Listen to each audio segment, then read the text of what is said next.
Game week 15 is almost in the books, ladies and gents. I've got Man United and Wolves to play overnight, and I've got 2 players to come. Munoz not showing up was disappointing, but I have been banging it, particularly with the transfers I've been making on the whole. So I'm really excited about where the team is looking. And with the 5 free transfers I've all just got, hopefully you've got all 5, and hopefully you didn't roll any last week because now you've missed out on getting the maximum 5. And you won't believe it, I've already spent all of my 5. I'm being aggressive. I'm going to tell you why I think you need to be aggressive if you are chasing rank like me and like plenty of other people. If you're not number 1 in the world, this is what I'll be doing. I'm going to share you with the moves I've done, how I'm doing it, where I'm going, and hopefully it all makes a little bit of sense at the end of it. If you do enjoy this content, please smash a like on the video. Leave me a comment with the transfers that you're using, how many you're going to use, who you're going to take out, who you're going to bring in. Are you going short-term punts? Are you going long-term planning? Let me know. And if you haven't already, please consider smashing that sub button. We're now, the next target is 6,000, so let's get into it, ladies and gentlemen.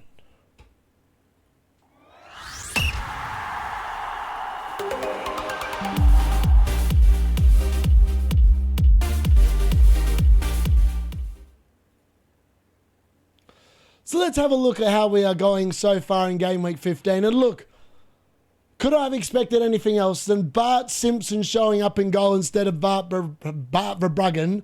The answer is, was I surprised? No. Was I hopeful? Yes. Was I disappointed? Yes. But did it go really against what I truly believe would happen? No. So, look, ironically, if I had not made that transfer, I would have got Petrovic at 7 points, which I did not see coming. I thought they'd score, but they didn't. And that was highly frustrating, to be honest. But it is what it is. I just have no luck. I've played 15 game weeks for 1 keeper clean sheet. The same story happened to me last year. I just can't buy keeper clean sheets. Maybe I just need to pick a keeper that's just expensive and just bank the 6 points every time they keep a clean sheet, because all the keepers I go for, whenever I play them, they suck. And continued on. Jow, that was annoying. I mean, Burnley, that's the second time in 3 game weeks, but Burnley have got a penalty off, I don't even know how, but that's the only way they're scoring is off penalties.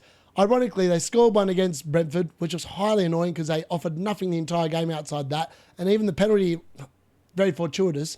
Then against Newcastle, I mean, 90 plus minutes, and then, it is what it is. It is what it is. Why couldn't they have just taken Jow off for a rest instead of Dan Burn? I'll never know, but it's just one of them things. It's one of them things, and 2 points. O'Reilly, thankfully, did keep the clean sheet. He was so close to getting bonus. He was so close to getting the DC. Alas, 6 points, I'll take it. It's very rare I get a clean sheet in my back line, and I'm actively, you can already tell where I'm potentially trying to use my transfers this week. It's fixing this debacle that keeps on killing me in the defence.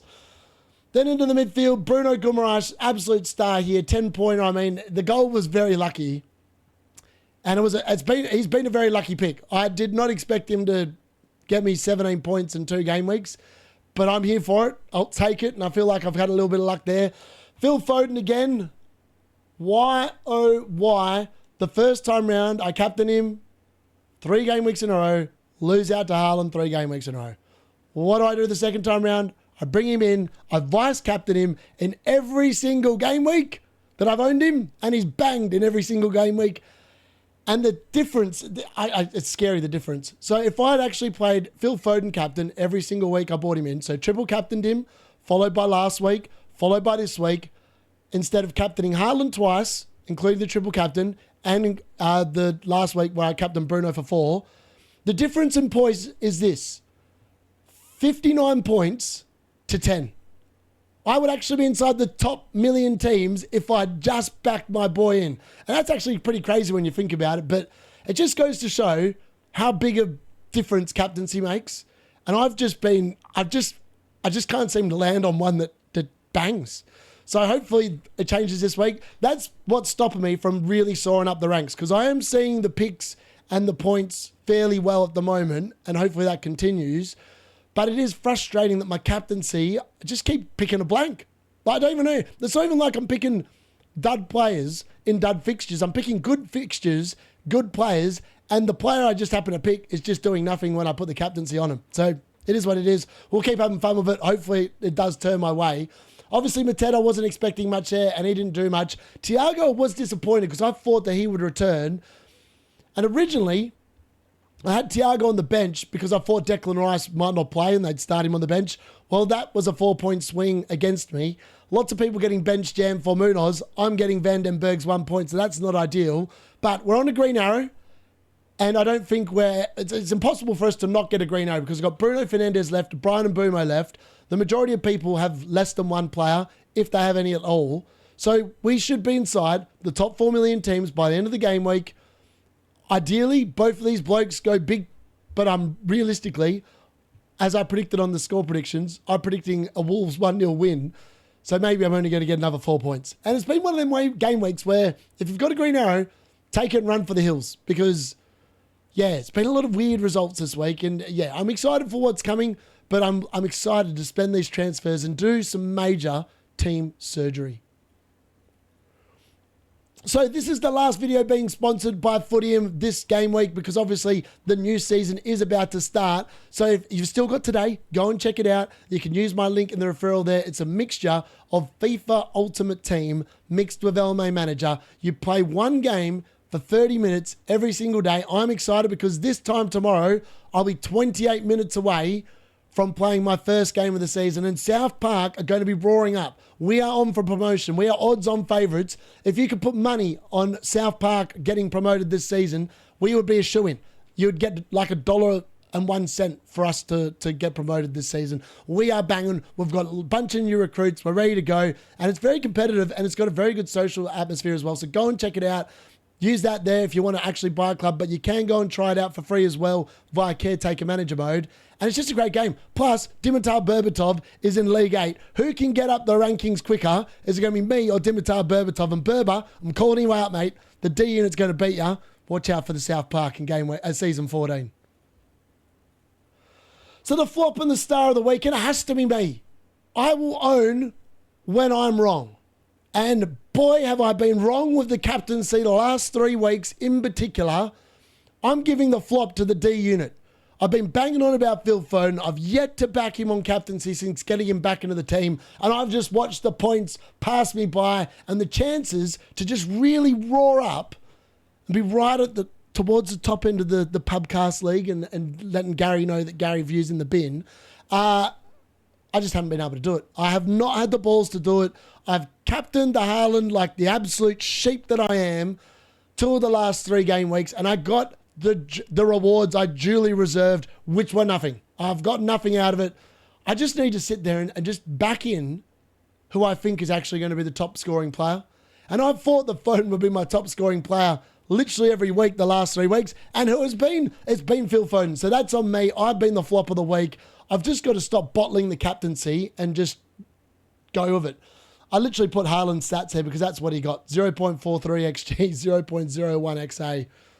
I mean, he had more DC contributions than goal involvement, so that's all you need to know there.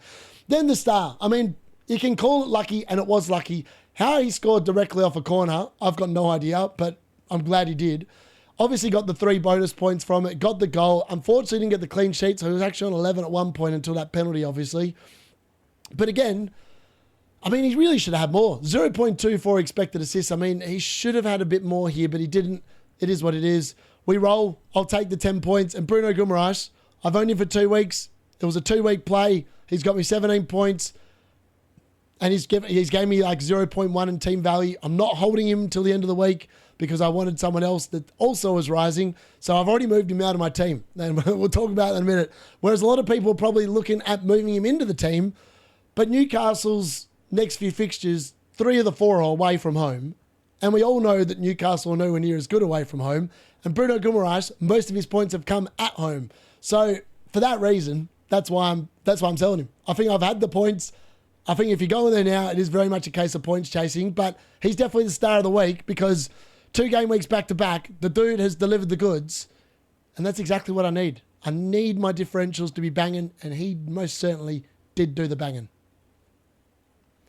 So game week 15, how did the card calls go? And the card is starting to redeem itself. It's now gone back to at least 50%. We obviously don't know how Bruno Fernandes versus Cunha is going to go. That is on the last game of the game week. But O'Reilly obviously smashed Aït-Nouri, 6 points to, I don't even think Aït-Nouri came on, did he?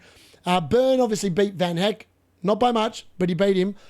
Bruno Guimaraes destroyed Anthony Gordon. Not by much, actually, as well. That was not too much in it. The DCL unit getting the business done. FYI, 1 week punts this week. Bruno Guimaraes, DCL unit have both returned. Zhao was so close to making it 3 from 3. Can Cunha make it 3 from 4? That will be the interesting call later on. And I'd said, I'm going against the card on captaincy. And every time I go with the card on the captaincy call, it trolls me. When I go against it, it trolls me. It trolled me again. It called the Foden captaincy over the Haaland. I've got myself to blame. Just got to sit there and make my own decision on that one moving forward. Munoz obviously lost out to Tim because he just didn't play. Welbeck didn't lose out by much to Minte. Only a point in that one. And yeah, the card is starting to turn it around. Slowly but surely, it's back in front now. When I add up these ones at the end, it's going to be 56 to 55. It could be 56, 56 and 15 draws, depending on how Bruno Fernandes versus Cunha goes on Monday Night Football. So my score predictions from the weekend. My score predictions are on the left-hand side, in case you're wondering how well I went. And the ones that actually happened are on the right-hand side. So let's start with Aston Villa versus Arsenal. This blew the title race wide open. And Arsenal look frail. Like, without Saliba, without Gabriel, there is some problems there. And now Calafiori is going to be suspended for Wolves. And I was very tempted to bring Timber in for Wolves because I'm not free hitting anymore. Well, not at this moment anyway. And I just don't know. I actually don't know whether Arsenal defence is any good for the time being. I think that they are going to concede a few goals. Not maybe against Wolves. They might be able to fluke that one without a conceding. But when you're missing so many defenders, at some point it does become critical. And that is going to mean that they're probably going to concede a few more goals if those two blokes remain out for a substantial amount of time. Aston Villa, well good for the win. Matty Cash with another goal, his 3rd goal of the season. In fact, it was all about defenders scoring goals this week. Like, a lot of defenders are now up to 3 goals for the season. It's crazy. Bournemouth versus Chelsea, I went for a 1-1 draw. It was a draw, but it was 0-0. So the clean sheets there in DC for like the likes of Senesi and all the and Chalobah, Sanchez with 10 points. I mean, it was, yeah, here's what it is. 0-0. What a boring game of football that was. It wasn't actually. It was actually quite exciting. I still don't know how it finished 0-0. Everton versus Nottingham Forest, I went for a 1-1 draw. Forest didn't offer much in this game. 2-0, easy win there for Everton. They continue the good form. David Moyes has really got them humming at the moment. They're well up in the table and the standings, and they're not really going to be too affected. It's just Njai that's going to be leaving. So for AFCON, from my knowledge, I could be wrong. Maybe I've missed someone. But I think they're going to be pretty good, and I think Everton need to be start giving a bit more respect than what people are giving them. Man City against Sunderland, I went for a 3-0 win. I thought that Sunderland might come up a little bit short here with their 3rd game of the week, and they did. 3-0. The only scoreline I've called exactly correctly. Then we get on to the big one. I went for a Newcastle 4-0 win, and Newcastle just weren't quite as good as I thought they might be against Burnley at home. And that late penalty was really costly. A lot of people had Newcastle defence this week, particularly anyone that was on free hit. And that was just a sickener. The only good one that you had was Dan Burn, because Dan Burn went off with a 7-pointer, which feels exceptionally nice for anyone that does have him. But yeah, this is one of them things. Spurs versus Brentford. I went for a 2-1 Brentford win. Spurs actually showed up in this game. I was watching that game quite closely, and there weren't that many chances. I mean, Thiago missed a couple of opportunities potentially, but I actually thought Spurs were pretty good value. And this is the problem with Spurs. They're such Jekyll and Hyde. They're like Man United. They're like Liverpool. You don't know what version you're going to get from week to week. It's a bit like Fulham. You don't know what version you're going to get from week to week. Very frustrating teams to follow. And yeah, Spurs were good value for the win. Now, the game of the weekend, I went for a 2-1 Leeds win over Liverpool. What a cracking game of football this was. Hugo Ekitike over brace. Dominic Szoboszlai finally got an attacking return for all those sheep that brought him in. Then we've obviously got the Leeds game, the actual Leeds part. So the DCL unit gets the penalty and returns, as predicted. 3 goals in 3 games, and he's scored now against Man City, Chelsea and Liverpool. The dude is banging form. Maybe it's the time to bring back in the DCL unit.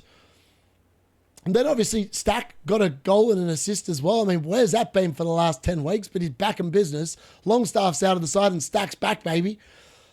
Maybe Trig needs to buy him back. I don't even know if Trig's still got him anymore. Then on to Brighton versus West Ham.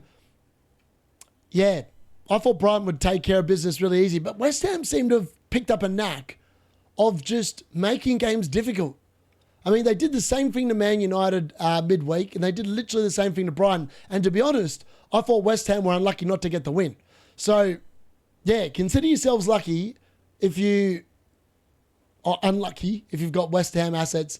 I thought they deserved more. Jared Bowen here, he had an amazing finish from him. He looked dangerous all game, and I think he's going to be really good from game week 18 onwards when the fixtures really do turn around for West Ham.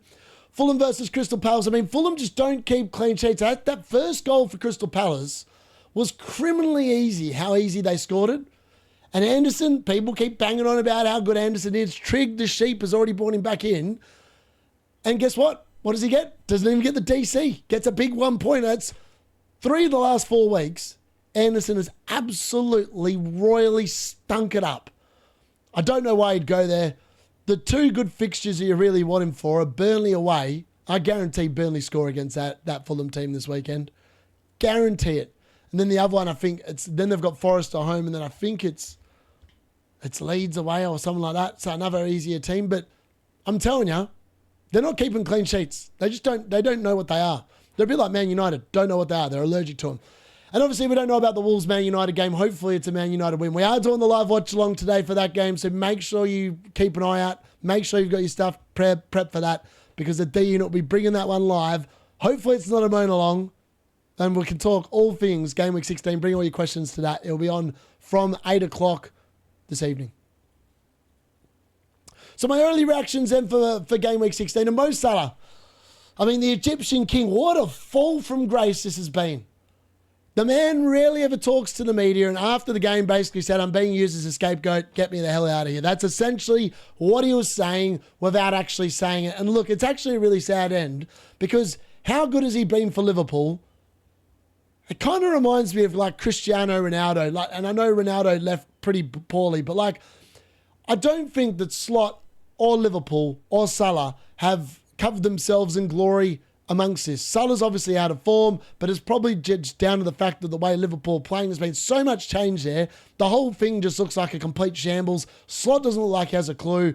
I actually think that Slot's probably edging towards the exit door with every result that seems to come in at the moment. I just don't see it well where Salah comes back after saying that.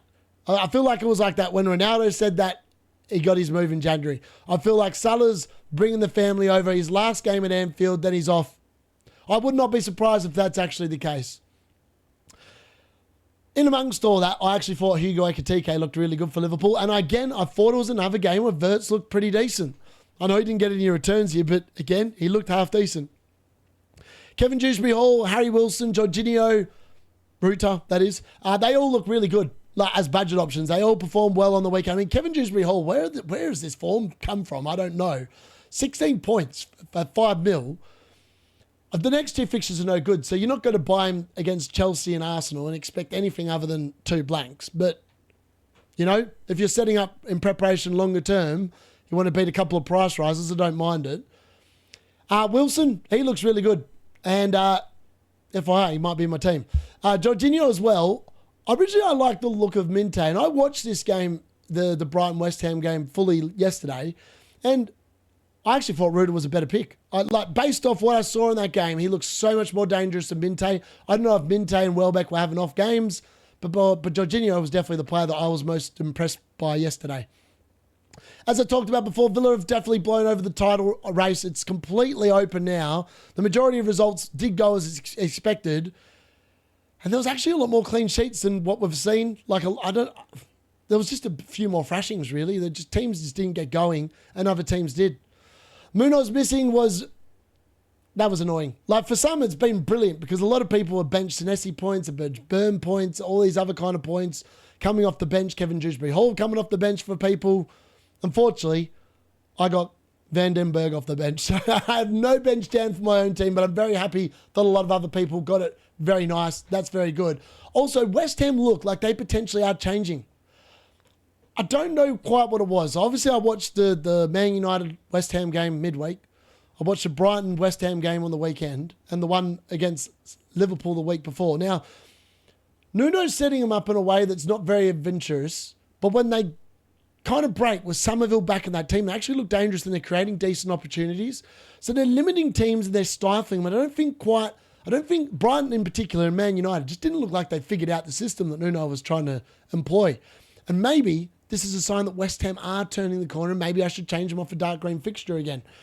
Leeds obviously continue to hold the big boys as well. They've now taken a point off Liverpool after beating Chelsea and making it very nervous for Man City. So Leeds showing some signs of life there. Maybe Daniel Farke is not going to be dismissed as quickly as people thought. And then Burnley. I mean, they just keep on getting penalties that keep on killing my clean sheets. In fixtures, I had clean sheets almost banked in for. It is kind of frustrating, but it is one of those things. Unfortunately, these kind of things happen in FPL. And it's not unusual. Just got to deal with it and move on. So we've got 5 free transfers. I talked about this last week. Make sure you use your transfers up. And I'm going to talk you through a couple of things. So you've obviously got 5 at the moment. You can't roll any of them. All right? So if you roll all 5, you will not gain a 6th. So you are forced into using at least one.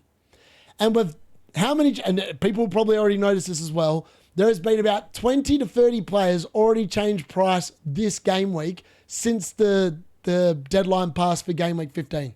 It is so volatile because every man and his dog has got 5 free transfers and we're spending them, a bit like me, who's already spent all 5. And I think you can get ahead of the curve here. There's people and a lot of other content creators will say, you got to be conservative, hold your transfers. I'm like, no, spend them. Spend them, folks. Get the prices before they rise and price. Yes, and like I'm in the advantageous position where I've still got the free hit, right? And originally I had looked at a free hit 16. So even if it goes pear-shaped this week with the 5 free transfers I've made, and all of a sudden there's some mad injuries midweek in the Champions League or in European football, I can just press the free hit and I can do it all again in game week 17. So I think going early, particularly if you've got a free hit left, makes a lot of sense. There's so many good prices changing on players that you'll definitely want in your team. I mean, Phil Foden's a case in point. People waiting for what? To get out of a price reach where you have to make literally 2 moves in order to get him in because a dude is exploding at an unbelievable rate. Another week of this magic from Phil Foden is going to be the top scoring midfielder in the game. You can't sit there and rest on your laurels, folks. You've just got to be decisive and roll with it and take a little bit of a chance and hope you get a little bit lucky. So yeah, you are going to be forced into using one. If you don't use one, you'll just not gain any transfers. So make sure you use at least one. And probably this is actually the time to look more short term because we've been given these 5 little bonus ones. There is nothing wrong with a 1-week punt. There's nothing wrong with a 2 to 3 week punt. You don't have to sit there and be looking to buy a player for 10 game weeks. You've just been given 5 free transfers. Be exciting. Be aggressive. Have some fun. This is the time. If you're low in rank, even if you're high in rank, this is a place where you can be pushing. You can get to like number 1. Henry's team, he could get to number 1 by just being aggressive here and trying to get ahead of the pack. I just think that if it's me, you want my strategy, I'm using the transfers, I'm booking them in, I've booked them in, I've got the price rises that I was looking at, and I'm pretty damn happy with where the team's going, and I've got a lot of short-term punts in there that I'll happily deal with when their time has come. I'm here for the points. That's like Bruno G. 2 weeks in, see you later. I got the points I wanted. I think he's going to blank. I think Sunderland will do very well against Newcastle. I don't think that's going to be a high-scoring game, and I think I've even got Sunderland potentially winning it because Newcastle playing in Europe. They're going to be rested. You never know. So what does the team look like before I've done these transfers? So this is what it would have looked like, right? So Brian Mbeumo was dropping in price. FYI, I sold him before he dropped in price, so I got his maximum value on my team. Ditto with Mateta. You can tell I'm actually selling right here. I'm not going to say anything else. That's how the team would have looked if I'd not made any transfers. I probably would have played Mateta against Man City because he's on penalties. Bruno G, I expect him to get nothing against Sunderland away. I just think that he won't get anything. Obviously, I have Declan Rice at home against Wolves. Would have been Bruno and Mbeumo against Bournemouth at home. Obviously, the triple up on City against Crystal Palace away, which is why I'd be benching Munoz, who, FYI, is not yellow flag, so I'm not sure what's going on with that. It would have been a shootout between Verbruggen and Petrovic in goal. I don't know what I think of either of those 2 fixtures. I just don't think they're good. I don't want to be partaking in any of them, particularly from a goalkeeper's sense of view. And then obviously got double Brentford against Leeds at home, which feels kind of nice. And obviously I got Zhao, who's literally done nothing. He's been a waste of space. He's got me 3 points, and that's not going to be tolerated in the D-Units team. When we're chasing rank, we are shipping you out. So my top 5 players to buy in Game Week 16, and guess what? I don't own all these blokes. So my top 5 actually to buy are probably Phil Foden. He's still number 1 by a clear distance. When he is popping, folks, he is popping, and you need to jump on board. Declan Rice, he's also a really good option here. I mean, he's got Wolves at home. The dude, he's the top scoring midfielder of the game, and he costs 7.1 million. He's up 0.6 on the season now. He's just a great asset. He's a good hold. I've got no intention of ever probably moving him out this season. Thiago, he's great. 6.9 million now. He started the season at 6 mil. He's just going to continuously tick over, and you can almost book him in for a couple of goals this weekend against Leeds, I reckon. Then Chalobah, I mean, this dude just continuously gets the job done. This my biggest regret was selling Chalobah and just not taking a -8 to keep him, because this would have saved me a transfer idea. But alas, he's one of the best 5 to buy this weekend. And Jurriën Timber, he's also really good to buy. Others that you could look at, Burn, O'Reilly, Doku, Cunha, Gakpo, if you really wanted to chance the Liverpool fixtures, Casemiro, Bruno, Fernandes, Vardy and Saka. I don't think that Bruno Guimaraes is a really good transfer this week, so I wouldn't be doing it. And I'm sold him. So players to sell, I mean, it's Mo Salah. I mean, I don't even know if he's going to get another game for Liverpool. I think he probably does in the Champions. I don't really know. But I think he's your sell. Virgil van Dijk. If you want a DC person that's only going to get you 3-4 points every single week, save 1.5 million. Go and buy yourselves Anderson from Fulham. He will be just as disappointing, but at least you're saving 1.5 million. I just recommend looking for other defenders that actually will keep clean sheets every now and again. Pope, easy decisions. Lots of people can make a keeper transfer this week. You've just been given 5 free transfers. You've got to use one. This is the time to fix up your goalkeeper spots. Brian Mbeumo, yeah, I think he's still, even if he bangs a hat-trick tonight, I think he's still a good sell. I just think he's a good sell. Man United at home have been woeful the last couple of games, so it makes sense to get rid of him. But Teta, he's just not getting the minutes. Not getting the returns. Doesn't really look likely. Looks absolutely buggered every time I watch Crystal Palace play. He's an easy sell. He's made me some money. He hasn't really made me many points, but at least he's made me some money, because obviously I missed the hat-trick. I bought him after the hat-trick, but yeah, it is what it is. Then other players you could look at selling. Saab, João Pedro. I know João Pedro is going to probably be playing most weeks because Liam Delap looks like he's going to be missing a bit of time. Ndai is obviously about to go to AFCON, so that makes sense. Pedro Porro, Van de Ven, Isaac, Bruno G. I think you should actually sell him. If you bought him, I'd be selling him. I don't think those returns are sustainable. Senesi, he could be injured. I mean, it didn't look good when he went off. I thought, that could be a couple of weeks. And then Truffett, I think the Bournemouth defence now, I know they've got Burnley soon, but I don't know. I don't really rate their defence. They're not really defending very well. And I know they got a clean sheet against Chelsea, but I feel like potentially maybe they were lucky to get that. So my Game Week 16 watch list, I've absolutely left the defenders alone. They're the only defenders I'm interested in. I've got no interest in anyone else. You can talk about Mark Gahey potentially being in there. I don't think those returns are sustainable either, but maybe they are. But I'd prefer Richards. I'm going to be a cheapskate. When I want my double Palace defence, I'm going to be paying up the least amount and just going with Richards. Midfielders, I mean, Kevin Dewsbury has to be in there. So is Wilson. So does Jorginho. And so is Saka. Like, they all look really good. I'm very tempted to buy all of them over the coming weeks. All those 6 are really good. Then the DCL unit has to be back on the agenda, folks. The dude's banging form. 3 goals in 3 game weeks. He's on penalties, as we saw. He looks sexy. I mean, looks even better when he looks like that. Then Ekitike, I mean, he's got to replace Isaac. If you had to... I feel like Liverpool made a huge error in the summer because they bought Hugo Ekitike, and as far as I'm concerned, from what I've seen, he's such a better player than Isaac already. And he's younger, fitter, doesn't seem to get as injured. I think they've made a big error in buying 2 expensive strikers because one of them's always going to miss out because that's clearly both of their best positions. Jared Bowen, I'm also very interested in again as well. But yeah, that's what I'm looking at as being stand in terms of my watch list for Game Week 16.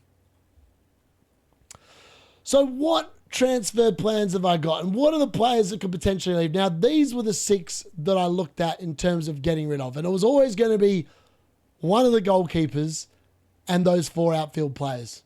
So I can tell you that Malik Jow, thanks for nothing, 3 points. He was definitely a waste of space.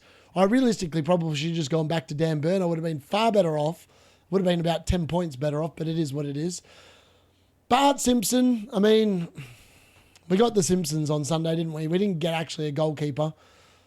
I mean, I'm not convinced. I feel like he should have done better for the Bowen goal, but maybe I'm doing a disservice to Jared Bowen. I don't know. Petrovic, yes, he kept the clean sheet, but I don't think Bournemouth are going to be keeping many clean sheets moving forward. Then Mateta, I've talked about him, just seems to be not getting the minutes. He's been pretty woeful, to be honest. And I think he's an easy sell. Then Bruno G and Mbeumo, you guys have made me bulk points. Mbeumo not so much of late, but Bruno G, fantastic. 2 game weeks, 17 points. But it's see you later. I don't really like the fixtures for Newcastle. I know a lot of people say the fixtures look good for Newcastle. I sit there and go, 3 of the next 4 are away. We've just seen them only beat Burnley by a goal. And they relied on a penalty and a Bruno Guimaraes direct corner for the goals against Burnley. That doesn't instill me with much confidence. And I just think they're in a void. I think they're in a void. It's a bit like Man United. I think they're in a void as well. Like, Bruno Fernandes is very lucky he's not on the list as well. I just think that he can still tick over. And he has got a lot of routes to points. Whereas, I don't know. Maybe I'm just my Man United bias coming in, but I've also got him kind of in the he might need to go kind of category pretty soon. So what are the players that I'm really looking at this week? So Wilson, he looks really good for the next 3 weeks. I love that as a short-term punt. Welbeck as well. I love the short-term punt. His is more a bit longer term, 6 weeks. Saka is very much a game week 16 punt. Just to bring him in to put the captaincy on him. That's my plan. That's what I'm going to do. Hopefully he doesn't get injured into Champions League. Chalobah, I mean, I just wish I'd never sold him. I wish I'd never sold this man. He's been so good. And long may it continue. Sanchez, I've got to try some different keepers. I've got to try keepers from better defences. And I think Chelsea are one of the top 5 defences in the league.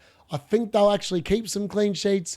And Sanchez hasn't been rotated at all in the Premier League this season. So I'm just going to back him in and hope that he does well. Dango, I really looked at him for a 1 week punt, but I just couldn't go there because this would be the 1 week punt, and then I'd have to sell him. If I got any other issues, I'd be stuck with him, which is why I've not gone for him. Then Timber, I looked at him, but I can't justify spending 6.5 million on a bloke that I don't think's worth 6.5. If that was Gabriel, it would be a different story. He's not Gabriel. I don't think he's worth 6.5, and I'm just going to take that on. I'm quite happy to take that on. And then the DCL unit, man. I mean, he's got to be in the conversation. But I just can't quite bring myself to do it at the moment. I want to see a little bit more of sustained form from the DCL unit before I consider bringing him back in for a short-term punt. So what does the team look like then for game week 16 after the free transfer? So here we are. This is what we're looking at. So we've got a double defense again. I know it's not brought me any joy at all, but we're going to try a better defense. And the plan moving forward is after Van den Berg's had his good fixtures here the next 2 weeks, he will become Chris Richards. As you can see, I've got 1.2 million in the bank. The other $1 million is going to be spent on upgrading either Thiago or Welbeck to Jared Bowen in game week 18. That is the plan. That's the plan. Or we're on upgrading Wilson or something like this. So we're going to have Sanchez and Chalobah in a double up in the Chelsea defence. And yes, Everton have been fairly good. They've actually won the last couple of games away from home and kept the clean sheet.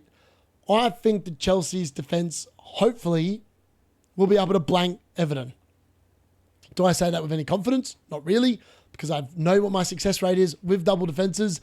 But I'm just going to back the Chelsea one in because I've been fairly impressed with the way that they've defended the majority of the time. And I'm just going to hope that Maresca doesn't play too many stupid roulette moves and he just lets the defence actually play. And because Chelsea actually have a chance of winning the league. If Maresca stops pissing around, they've actually got a chance of winning the league. So hopefully that can happen. Obviously, we've got Van den Berg and Thiago at home against Leeds. That does look like... That was the reason why I've bought Van den Berg. And yes, it was a calculated gamble when I bought him a couple of weeks ago. I'm hoping that one of these fixtures, he'll score a goal. I had a gut feeling he might. Whether he does, we'll have to wait and see. But the next 2 weeks, that's why I bought him, plus the Burnley game. That Burnley game was a disappointment. These next 2 probably need some sort of return. Otherwise, it's just been a complete and utter dud, failed move. For Bruggen's obviously on the bench here. The reason why I ended up going Petrovic out is because Sanchez and Verbruggen, Bart Simpson, they rotate home fixtures. So one of them is generally always at home through the majority of the game weeks.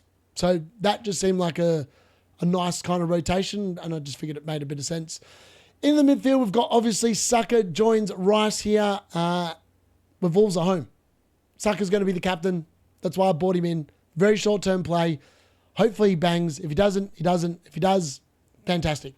Phil Foden is the vice-captain yet again. Will I be unlucky for the fourth week in a row and the vice-captain absolutely destroys my captain? Every chance I could be, but we're going to risk it for the biscuit. Bruno Fernandes retains his place against Bournemouth at home, and I think that he should still be pretty good. I say that with a lot of reservations. Post seeing the Wolves game tonight, I need to see something from him and the boys tonight. Wilson, he's a great 3-week play. It's Burnley away, then it's Nottingham Forest at home, and then I think it's Leeds or Wolves or someone else away in the game week in game week 18. So 3-week play, costs next to nothing. He's banging form. And I've got the WhatsApp chat to thanks to that because you guys talked about him. I was like, why is everyone talking about Wilson? And then I looked at the fixtures. I was like, that's why they're talking about Wilson. Then I actually saw that he'd actually had a lot of returns the last 3 or 4 weeks. I was like, what's better than a bunch of good fixtures? A bloke that's in really good form. So I just think that makes a lot of sense. So I bought him in as well, short-term play. And then I bought in Welbeck. I've talked about wanting to own Welbeck for quite a while. Yes, he was disappointing against West Ham last night. And you could argue potentially I should be playing him because Liverpool have been next to god awful. I think it'll depend on how well Liverpool go in the Champions League midweek. If they don't go well in the Champions League, I might actually play Welbeck. I don't know who I would bench them, but I actually don't know who I would bench if I did that. I think he has to stay there. This is just what it is. Munoz obviously stays on the bench because it's Man City at home. I don't think there's going to be many points in there for him. And then obviously I got Mukiele at Newcastle home. There is a world where I actually put Mukiele in front of Munoz. But I just don't know if I can do that. So I think that that's realistically where we're going to go. And the team looks really good. I'm actually very happy with it again. Used all the transfers. Didn't take it last week. Getting a green arrow. Not taking a hit here. Using all 5. Hopefully there's another green arrow round the corner. And I just hope now I've fixed the defence. Double Chelsea defence fills me with a lot more confidence than what I've been running the last few weeks. So I'm just hoping it comes in. Man City defender high upside over the next couple of weeks. Everton at home, double defence. Hopefully that can stick. I mean, I'd just like to see more than one clean sheet in my team. That's what I would like. And then obviously post this week, I'm going to bring Munoz back in. I'm going to get Richards in for Van den Berg. That's a planned transfer. Or it'll be for Mukiele. It'll be one of the two. And then I'll be rolling double Chelsea defence, double Palace defence, and then just rocking the rest. So yeah, I think that's where I'm realistically going to go. I quite like the idea and the output of the team. And look, the team value is really soaring. We've got 103 million squad value as things stand right there. 1.2 million in the bank, so we're in a good place where we can sit there and attack certain things. I've obviously got the money in order to turn Saka into Palmer if that's something I want to do, but realistically I've sold nothing from Palmer the first 2 games back that makes me think that he's going to be worth bringing in anytime soon. So yeah, I know I haven't got an Arsenal defender, but I'm quite happy with the defence this week regardless. And I'd rather go for the attacking upside against the Wolves team who I expect to probably ship some goals this weekend. So yeah, that's what we're looking at. And I think we're looking really good to attack, to assault up the rankings. I mean, if I can start nailing these differential captains, I'm really going to start cooking. And I'll be back inside the top million very quickly. Can I rise and get enough points by being aggressive the next 3 weeks in order at the turning point of the season to get there? Now, obviously, if it goes pear-shaped midweek, I've obviously still got the free hit chip left, and I can easily free hit the team instead if I don't like it or if I change my mind. But I don't think I am. I'm looking at getting the team value in, consistently building the assets, picking players that I think are going to actually do really well that week. And I'm going to literally start moving for 1-week punts. Like if a team's playing Burnley and they're in the midfield or forward line, maybe not the defence, I'll be going for them. If a team is playing Wolves, those are the 2 fixtures I'm really looking at targeting. And I think that's probably the play moving forward as well. So yeah, let me know what you think in the comments. What do you think of my moves? I reckon they're pretty good. I mean, we've said goodbye to João, who's been rubbish. Petrovic hasn't really done much for me. Bruno Guimaraes, sad to see him go, but it makes sense. The fixtures aren't overly good. And Mbeumo as well. He's been good, and he might be biblical tonight. But again, he's off to AFCON, so he had to go anyway. And then Mateta. He just hadn't done anything, so that was an easy transfer out as well. So yeah, I'm pretty happy with the way the team's looking, and I'm excited for what Game Week 16 might entail. So that brings us to the end for my transfer plans for Game Week 16 and a bit of a preview as to what we're doing, how to spend the transfers, where to get aggressive. Tomorrow I'll be back with my differentials for Game Week 16. I'm going to have the pubcast differentials as well. We're going to have the fixture difficulty rating. I'm going to talk for all that good stuff. And make sure to join us if you want to talk all things Game Week 16 while I'm doing the live watch along. That will be on tonight, UK time, when Man United play Wolves at Molineux, 8 p.m. Will Man United gift Wolves their first win of the season? I wouldn't rule it out, but I also wouldn't rule out a huge finish to my game week with Bruno Fernandes and Mbeumo to come. It'd be nice for one time when they play the last game of the game week where they both actually did something rather than sit there and disappoint. Hopefully it's not a made along. Hopefully you've enjoyed that. If you have, leave us a comment, smash a like. And if you haven't already, smash that sub button. Thanks for watching. I've been the D-Unit.